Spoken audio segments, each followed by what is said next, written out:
Saya mau tanya tentang ruqyah. Saya sudah ngikuti ruqyah 4 kali, tapi sampai sekarang belum bisa keluar juga jinnya.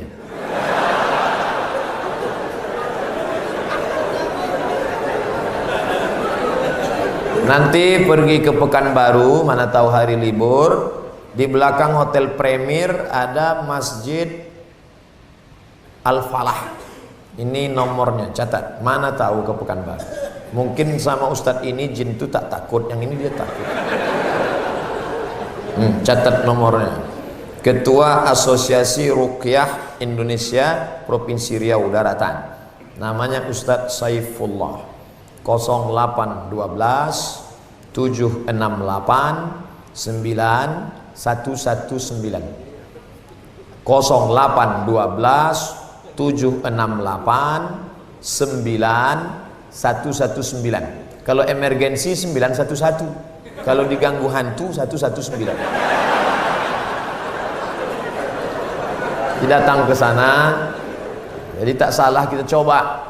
Kalau siang namanya Ustadz Saifullah, kalau malam namanya Ustadz Zafrullah, di masjid yang sama. Mana tahu kebetulan ke Pekanbaru malam, datang ke masjid yang sama, namanya Ustadz Zafrullah. Ada orang 7 tahun nikah tak punya anak, diruqyah sama Ustadz Zafrullah, punya anak. Pas ditanya kenapa, rupanya ada jin yang menghalangi pertemuan antara sperma dengan sel telur, dihalanginya sehingga tak jumpa. Jangan. Dibacakan usir. Kata Ustadz Saifullah, ada pula bencong LGBT di ruqyah sehat. Ternyata yang masuk tuh jin bencong. Jadi saya tanya, Ustadz, jadi ada jin tuh bencong? Ada, kata dia. Itulah yang dimasuk ke dalam. Ustadz, udah di ruqyah 2-3 kali tetap juga sakit. Berarti tidak. Pemarah. Laki saya ini pemarah, Ustadz. Sudah di ruqyah 5 kali tak juga hilang marahnya. Berarti tak salah jin. Memang dia pengamuk. Makanya kadang kita kasihan juga sama jin nih. Sikit-sikit salah dia. Sikit-sikit salah dia. Aku tak selamanya salah, kata jin. Ustaz, ayat yang dibacanya kan ayat kursi. Coba saya dengar yang dibacanya itu ayat kursi. Kenapa kita yang baca, kenapa jin itu tak keluar? Ini bukan masalah pistolnya, tapi man behind the gun. Orang yang punya pistol. Kita bacakan Allahu la ilaha illal qayyum la ta'khudhuhu sinatun wa la nawm lahu ma. Tak mau dia keluar, malah ketawa jin. Ditanya, jin, kenapa kau tak mau keluar? Sesama hantu di dalam saling mengusir. Hantu ngusir hantu, mana mau? Yang membaca itu ulahnya 11-12 macam hantu. Apa hukum suami menyembunyikan uang gajinya? Kadang memberi istri sikit, padahal gajinya besar. Berapa tadi hak ibu? Ingat, berapa hak ibu tadi? Makan, pakai, tempat tinggal, pendidikan, perhatian. Kalau kurang, maka laki-laki ini dituntut di hadapan Allah Subhanahu wa taala. Hai laki-laki yang gajinya banyak tapi mengasihi bini sikit, maka ingat 5 ini mesti kau tunaikan. Alhamdulillah Ustaz Somad, dulu selama ini abang tuh cuma 100.000 lah dikasihnya. Setelah mendengar ceramah Ustaz tadi malam, bertambah berapa? 110. Tambahlah. Nabi sedang duduk. Nabi duduk-duduk di bukit Sofa. Datang seorang perempuan namanya Hindun. Apa kata dia? Ya Rasulullah, inna Aba Sufyan rajulun sahih. Suamiku itu orangnya pelit. Boleh tak aku ambil duitnya untuk makan anak-anakku? Kata Nabi, ambillah. Itu dalil boleh mengambil duit laki yang pelit. Tapi kalau kurang. Kalau udah cukup jangan ambil lagi. Saya tak tanggung jawab. Nanti dia ambilnya semua. Pas ditanya, kenapa kau ambil? Kata Ustaz Somad tadi malam. Misalnya standar di sini sebulan 3 juta. Laki cuman mengasih 1 juta. Maka ibu boleh ambil 2 lagi. Kenapa? Karena itu keperluan. Begitu dalam riwayat tentang Hindun mengadu Abu Sufyan rajulun syahid, pelit. Saya ingin bertanya Ustadz, bagaimana Islam memandang seorang yang mengagumi, mencintai pasangan orang lain?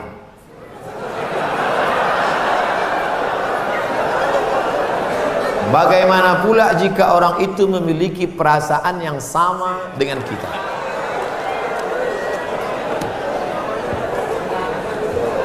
Hidup ini ada pilihan, ada keterpaksaan.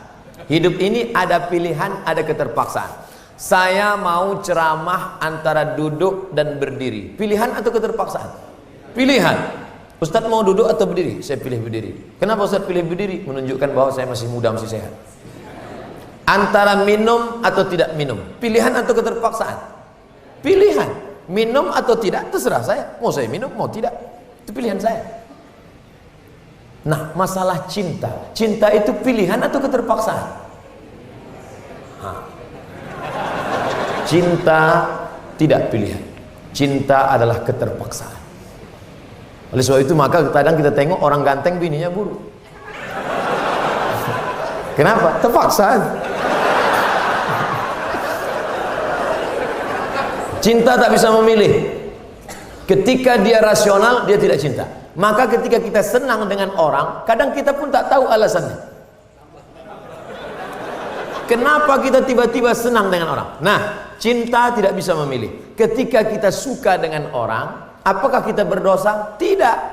Karena rasa itu ada tumbuh di dalam. Suka tidak berdosa. Ketika dia berubah menjadi action, baru berdosa.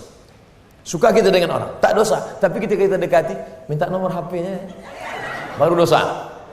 Lalu cinta itu apa? Cinta kepada anak gadis orang belum menikah, kita bisa nikahi dia. Yang jadi masalah bagaimana kalau cinta sama bini orang? Oleh sebab itu maka rasa itu mesti dibuang, karena dia adalah bagian dari ujian. Ujian. Jangan dipeturutkan. Dipeturutkan, didekati, apalagi sekantor. Witing trisno jalaran suko kulino. Kita tumbuh hanya sering kena. Berawal dari 6. Pertama, nazratun, pandangan. Setelah lama memandang, fabtisamun, senyum. Setelah senyum, fasalamun, selamat pagi, good morning. Setelah salam, fakalamun, kerja di mana? Di BP, sekantor ya. Setelah fakalamun, famau'idun, janjian. Bisa ketemu kita nanti siang? Oke. Sukanya makan apa? Ayam panggang. Sana kalau gitu, iya. Faliqaun, pertemuan. Setelah pertemuan, bekerjalah setan, lalu kemudian makan bersama, makan siang. Apa kata orang Inggris? No free lunch. Tak ada makan siang yang gratis.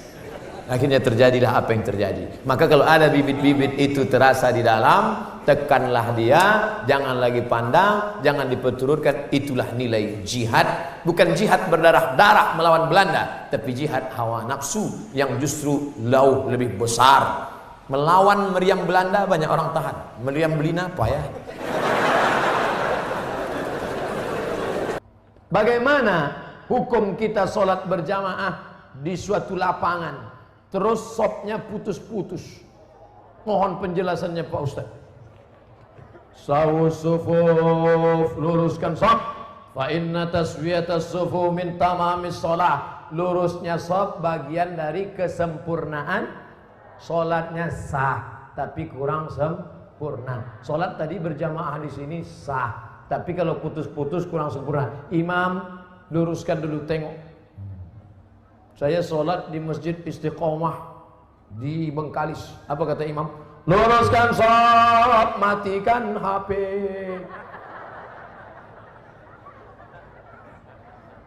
Ada pula di masjid lain, luruskan sholat, angkat kaki celana. Ada pula di masjid di Dumai lain lagi, luruskan sholat, simpan batu cincin. Saya tanya, Pak Imam, kenapa lain ini? Iya Pak Ustaz, batu cincin ini buat orang tak khusyuk. Waktu tasyahud tengok, sudah ada ini. Tapi tiga-tiganya sepakat bahwa luruskan sop. Cara meluruskan sop itu Pak Ustaz, ujung kaki di ujung tumit, ujung kaki di ujung sop. Kiblatnya ke sana. Ini ujung sajadah, tumit. Nah, tumitnya yang rata. Takut pula terlentang. Tumit. Jadi yang rata itu tumitnya. Adapun ujung kakinya ya tergantung kaki masing-masing, kan? Kalau kakinya panjang, panjang. Kalau pendek, pendek. Mangkibun bimangkibin, bahu rapat dengan bahu, bahu bersentuh dengan bahu, bersentuh dengan bahu. Saya kalau bahu saya disentuh orang, saya tak. Cuman kalau kaki kadang disentuh, geli kita. Nah, jadi kalau ada kawan kita senggol kakinya sekali, dia geser, jangan disenggol lagi. Nanti asik ngurus kaki. Saya khawatirnya dia preman baru tobat. Begitu kita dipijakkannya, gitu. Bertinju kita di masjid. Kalau sampai kita bertinju di masjid, nanti yang ketawa yang tak ke masjid. Kenapa orang itu bertinju di masjid? Gara-gara kaki. Untung kita tak ke masjid. Allah pak balak 6. Nah, jadi bahu rapat dengan bahu, kaki rapat-rapat sedikit lah. Kalau dia risau atau usah tempel. Setelah itu barulah imam angkat takbiratul ihram. Allahu akbar. Bagaimana hukum suntik rubella yang belum sertifikasi halal MUI? Sampai sekarang Majelis Ulama Indonesia tidak mengeluarkan sertifikat halal sampai hari ini. Itu yang disampaikan oleh Sekjen MUI, Wakasekjen MUI, Kiai Haji Dr. Kiai Tengku Zulkarnain. Oleh sebab itu kalau ada yang memakai itu alasannya karena darurat. Karena kata dia kalau tidak disuntikkan ini anaknya sakit cacat, mati. Kita kalau dipilih antara dua, mati atau makan babi, pilih mana? Makan babi. Tak boleh pilih mati. Masuk ke dalam hutan, pilihan cuma dua, mati sama makan babi. Kau pilih mati atau makan babi? Aku mati aja lah, tak boleh.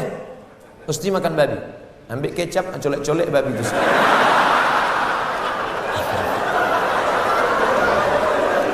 Tak boleh pilih mati. Nah, jadi kalau bapak ibu takut anak itu cacat, sakit, dipakainya hukum darurat itu. Ustadz Somad, saya tanya emak saya ini orang kampung. Mak, aku dulu waktu kecil ada disuntik cacar, suntik ini. Enggak, kau dari kecil tak pernah disuntik. Asal datang dokter puskesmas, kularikan kau ke hutan. Sampai sekarang saya hidup, tak ada sakit. Pernah ada trapel ngajak saya umroh.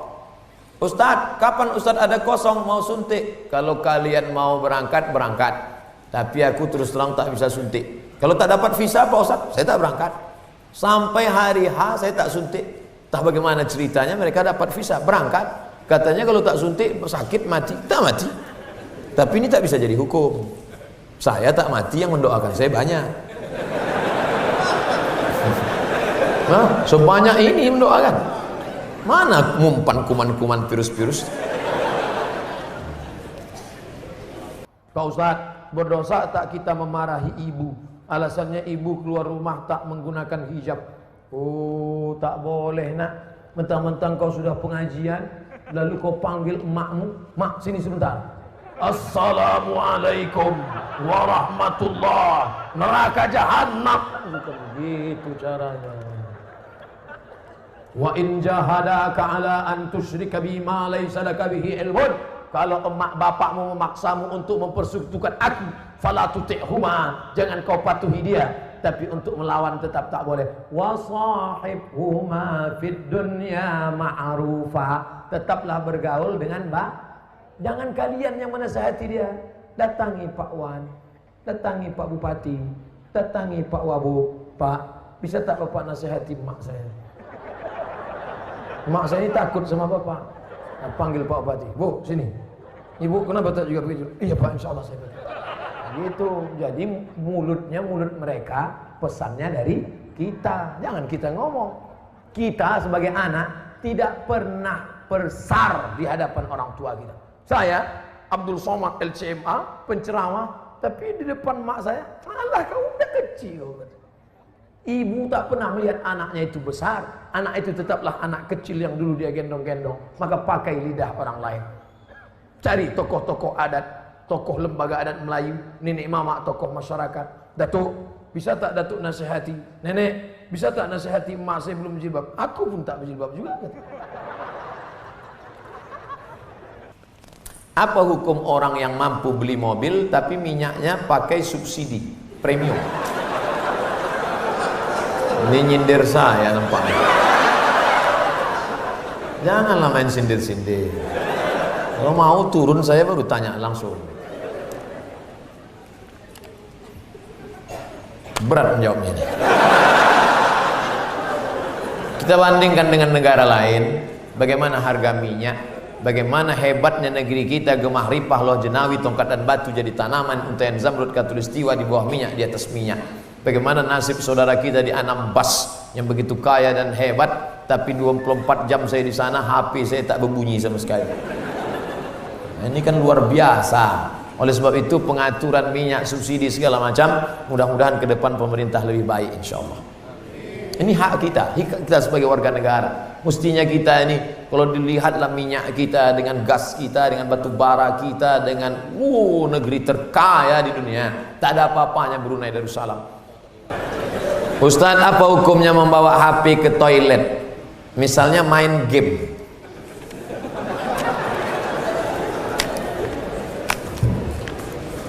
Ada orang buang air besar sambil main game. La ilaha illallah Muhammadur Rasulullah. Fokus sajalah di satu pekerjaan. Tak usah lain-lain.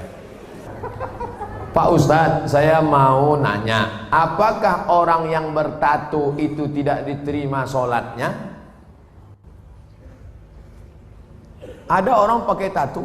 Apa tulisan tatonya? Orang yang bertato tidak diterima sholatnya.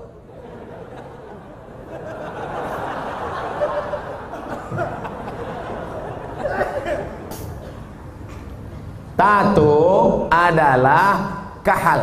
Kahal adalah celah yang dimasukkan ke dalam kulit dengan cara dilobangi, dimasukkan kahal. Itu tato zaman jadul. Tato zaman sekarang tato listrik, tato macam-macam jadi mantap. Waktu masih muda tegap, gambar tatonya ular kobra. Setelah tua kena diabetes, mengkurut, cacing pita.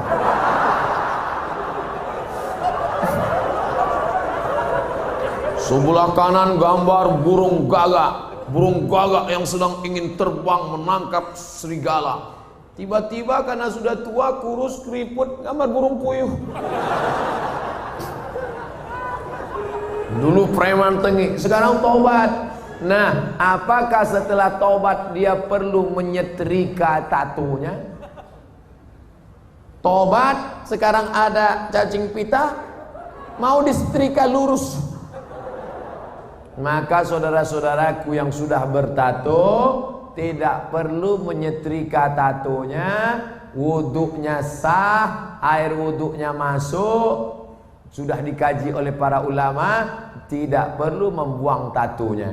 Hanya saja kalian yang dulu mantan-mantan petato perlu membuat komunitas tato tobat, KTT. Disangka orang konferensi tingkat tinggi, ternyata komunitas tato tobat. Yang nggak punya tato nggak boleh masuk. Ada yang tatonya seperti Yakuza, ada bertato semua, ada sebelah mukanya tato semua isi. Tiba-tiba ada satu pesertanya nggak punya tato. Loh, sampean nggak ada tato kok bisa ikut? Ternyata tatonya cuma satu tai lalat. Dulu pengen jadi Rano Karno, nggak jadi. Dulu sama-sama dulu kan ada anak-anak muda ingin jadi Rano Karno, disuntik, ambil jarum, tusuk, kasih spidol. Ustaz kok tahu? Saya dulu nyoba juga. Nggak jadi. Nah, bagi yang belum punya tato jangan buat tato. 5. La'anallahul wasimat, Allah melaknat yang tukang buat tato. Wal mutasimat, minta buatkan tato. Wal mutanammisat, yang mencabut. Ini alis atau bulu mata? Alis, mencabut alis. Ini jangan dicabut. Ini mau nikah, wah cabut, nggak mempan cabut dicukur, hilang. Tukang buat tato, minta buatkan tato, mencabut bulu mata, alis mata. Wal mutafallijat, mengotak-atik gigi sudah bagus diotak-atik, kecuali giginya memang nggak wajar. Setiap melihat dia senyum pingsan 3 orang. Hai gitu, pingsan. Itu boleh pakai kawat. Dulu seingat saja kawat itu kan untuk pagar, sekarang gigi pakai kawat. Hari Senin ungu, hari Selasa merah, Hari Rabu pink setiap ketemu. Itu nggak boleh, mubazir, sakit. Pokoknya merubah yang nggak wajar jadi wajar, boleh. Merubah yang nggak normal jadi normal, boleh. Tapi yang sudah normal jadi abnormal, nggak boleh. Nah, oleh sebab itu yang bertato, kalau ada imam kita bertato, nggak usah dipermasalahkan. Nanti selesai sholat, ini sholat kita sah nggak ya? Nampaknya nggak. Pokoknya baik-baik semua. Kalau orang tua saya sebelum meninggal berwasiat kepada saya untuk pergi haji, apakah saya harus memenuhi wasiat itu apa tidak? Sedangkan saya belum naik haji. Bagaimana balasan? Dia wasiat haji gini. Duh, iki ono uang 50 juta. Nanti kalau saya meninggal, kamu harus menghajikan saya. Anak ini bolehkah menghajikan bapaknya? Boleh, dengan syarat dia haji dulu. Namanya badal haji. Nah, boleh nggak dia pakai uang ini untuk berangkat haji dia? Nggak boleh, karena uang ini untuk menghajikan bapaknya. Oh, rupanya mikrofon ini nggak boleh kuat-kuat, karena bapak ini menghajikan bapaknya. Makanya nggak boleh menghaji.